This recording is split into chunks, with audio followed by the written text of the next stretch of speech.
বেশি হয়ে যাবো গেদা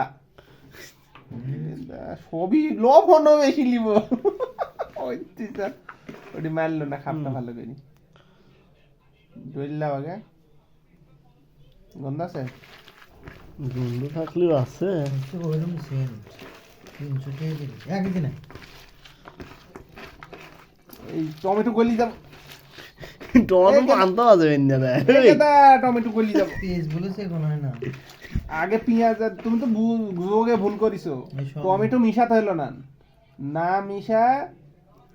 টমেটো আনতে হবে পেঁয়াজ আর মরিচটা ডলি নিতে হলো না পেঁয়াজ আর মরিচটা ডলা হলো না বুঝলেন ওইটা ভুল হয়ে গেছে ভুল হলো গো ভাই এগুলি 2 বছরের অভিজ্ঞতা খালি আমি 20 বছরের অভিজ্ঞতা জ্ঞান না অভিজ্ঞতাটা তো বুঝলে না এটা দেখতে পেলাম। বুঝলাম কি করি তাহলে অভিজ্ঞতা না থাকলে এটা দেখলাম না 20 বছরের যে অভিজ্ঞতা